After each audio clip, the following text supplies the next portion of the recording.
Baghdad کا ایک درزی جو بغیر دھاگے کے سلائی کرتا تھا۔ عباسی خلافت کے سنہری ایام کی ایک افسانوی کہانی۔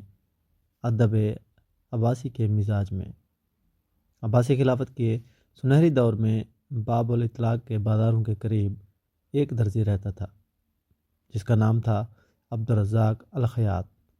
اس کے ہاتھ مضبوط تھے، اس کی سوئیاں تیز تھیں اور اس کے اصول ان سب سے بھی زیادہ تیز تھے۔ بغداد کے لوگ کہتے تھے وہ کپڑے سلائی کرتا ہے مگر روحیں کھول دیتا ہے۔ کیوں؟ کیونکہ عبدالرزاق ایک عجیب ضابطہ اخلاق پر چلتا تھا جسے نہ کوئی عالم سمجھ سکا، نہ شاعر، نہ تاجر۔ قاعدہ اول، غصے کی وجہ سے پھٹا ہوا کپڑا کبھی نہ سیتا تھا۔ ایک دفعہ ایک دولت مند تاجر ایک مہنگا جبہ لے کر آیا جو جھگڑے میں پھٹ گیا تھا اور کہا اسے سی دو۔ تاجر نے حکم دیا۔ عبدالرزاق نے نفی میں سر ہلا دیا اور کہا میں تو صرف قسمت کے زخم سیتا ہوں۔ اس نے کہا بیوقوف لوگوں کی زبانوں کے زخم نہیں۔ تاجر چیخا، گالیاں دی۔ عبدالرزاق نے اطمینان سے جبہ واپس میز پر رکھ دیا۔ یہ تم نے غصے کی آگ سے پھاڑا ہے، پہلے اپنا دل جوڑو پھر کپڑا۔ تاجر جبہ اٹھائے چلا گیا، ساتھ اپنا دل کپڑے سے زیادہ پھٹا ہوا لیے۔ قاعدہ دوم، دل شکستہ لوگوں کے لیے مفت سلائی۔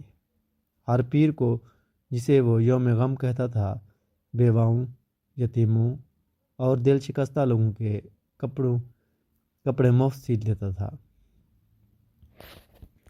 جب پوچھا گیا کہ کیوں، تو اس نے جواب دیا درد میں ڈوبا ہوا دل، پھٹا ہوا کپڑا میں برداشت نہیں کر سکتا۔ لوگ کہتے تھے کہ اس کی دکان سے وہ کپڑے ٹھیک کروا کر نکلتے تھے اور غم بھی کچھ ہلکا ہو جاتا تھا۔ قاعدہ سوم، جھوٹ کی سلائی کبھی نہ کرو۔ اگر کوئی شخص خود کو اصل سے زیادہ امیر، مہربان یا باوقار دکھانے آتا تو عبدالرزاق اس کے کپڑوں کو ہاتھ تک نہ لگاتا۔ ایک بار ایک نوجوان شاعر کرائے کے ریشمی جبہ پہنے آیا اور خود کو شہزادہ بنا بیٹھا۔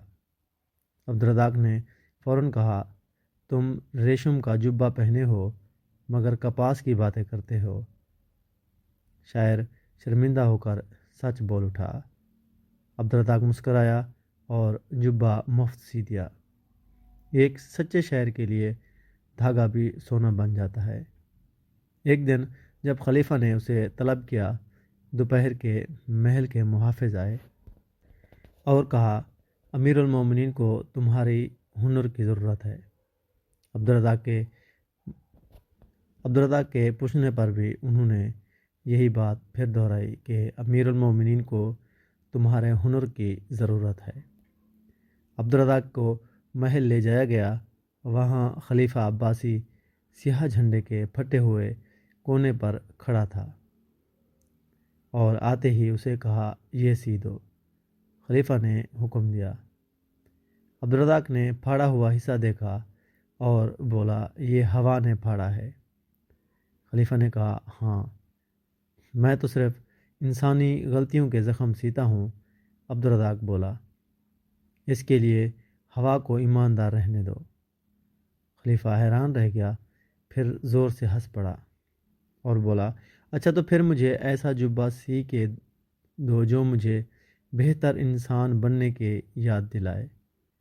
عبدالرزاق نے موٹے اون سے سادہ اور عاجزی بھرا جبہ تیار کیا۔ جب خلیفہ نے اسے پہنا تو بولا یہ جبہ میرے تکبر کو ہزار مشیروں سے زیادہ درست کرتا ہے۔ اس کی میراث۔ بغداد کے ادیبوں نے اس کے اقوال لکھے۔ دھاگا کپڑا جوڑتا ہے، سچ انسانوں کو جوڑتا ہے، پھٹا کپڑا آسانی سے سی لیا جاتا ہے، پھٹی شخصیت نہیں۔ اپنی آستین کا چھید ٹھیک کرنے سے پہلے اپنی روح کا چھید ٹھیک کرو۔ عبدالرزاق الخیاط نہ صرف ایک ماہر درزی کے طور پر مشہور ہوا بلکہ اس شخص کے طور پر بھی جس نے بغداد میں حکمت کو ایک ایک جبے کے ساتھ سلائی کیا اور معاشرے میں ایک اعلیٰ انسانی قدروں کی بنیاد رکھی۔ تمام سننے اور دیکھنے والوں کا بے حد شکریہ۔